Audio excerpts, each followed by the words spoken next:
দুই জেলায় মাদকের ভয়াল থাবায় আপনজনের হাতে বলি হলো ৩ প্রাণ। চট্টগ্রামের আনোয়ারায় বাবা মাকে ছুরিকাঘাতে হত্যা করেছে একমাত্র ছেলে, তবে তাকে আটক করেছে পুলিশ।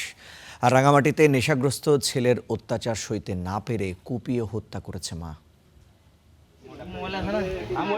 চট্টগ্রামের আনোয়ারার হাইলধর ইউনিয়নের পূর্ব গোজরার মহাজন বাড়ি জুড়ে এখন কেবলই শোকার আতঙ্কের ছায়া। শনিবার দুপুরে মাদকের জন্য জন্মদাতা বাবা মাকে ধারালো ছুরির আঘাতে হত্যা করে একমাত্র সন্তান রুমিরাজ দাশগুপ্ত। স্বজনরা জানান, তুচ্ছ ঘটনা নিয়ে কথা কাটাকাটির এক পর্যায়ে ছেলে রুমিরাজ দাশগুপ্ত ঘরে থাকা ধারালো ছুরি দিয়ে মায়ের উপর অতর্কিত হামলা চালায়। এ সময় তাকে বাধা দিতে এলে এলোপাতাড়ি ছুরিঘাত করে বাবাকেও। এতে ঘটনাস্থলে প্রাণ হারান মা কল্পনা দাশগুপ্ত। গুরুতর আহত বাবা স্বপন দাশগুপ্তকে চট্টগ্রাম মেডিকেলে নেয়ার পথে মারা যান তিনিও।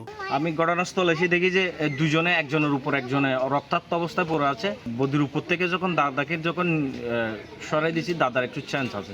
স্থানীয়রা জানান, রুমিরাজ দাশগুপ্ত দীর্ঘদিন ধরে মাদকাসক্ত ছিলেন। তাকে একাধিকবার পাবনার একটি মাদক নিরাময় কেন্দ্রে চিকিৎসার জন্য পাঠানো হয়েছিল। কয়েকদিন আগে তাকে ওই নিরাময় কেন্দ্র থেকে বাড়িতে আনা হয়। এমন ঘটনায় হতবিহ্বল স্থানীয়রা। এখন খতম বেলা থেকে হতম খারাপ থাকে আসতে বাড়িতে নিয়ে বাড়িতে এই ঘটনা ঘটছে। ঘটনার পরপরই স্থানীয়রা ঘাতক রুমিরাজকে আটকে রাখে। পরে পুলিশ ঘটনাস্থলে এসে তাকে আটক করে থানা হেফাজতে নিয়ে যায়। রমি দাশগুপ্ত, যিনি তার বাবাকে এবং মাকে ছুরি দিয়ে অতর্কিত আঘাত করেছেন, তাকে আমরা গ্রেপ্তার করতে সক্ষম হয়েছি। ঘটনার সময় সে যে কাছে দিয়ে তাদেরকে আঘাত করেছেন, সেই অস্ত্রটিও আমরা জব্দ করেছি। এদিকে রাঙামাটিতে নেশাগ্রস্ত ছেলের সাথে বাবা মায়ের কথা কাটাকাটির এক পর্যায়ে মায়ের দায়ের আঘাতে মারা গেছে ছেলে সাকিবুল ইসলাম। শনিবার বিকেলে শহরের তবলছড়ি আসাম বস্তি এলাকায় ঘটে এমন ঘটনা। সাকিবুল ইসলাম দীর্ঘদিন ধরে নেশাগ্রস্ত ছিলেন। সে তার পরিবারের প্রতি সবসময় মা বাবাকে মারধর করতেন। তা সে তার বাবাকে মারতে গেলে তার বাবা মা তার হাত থেকে দাও ছিনিয়ে নিতে যায়।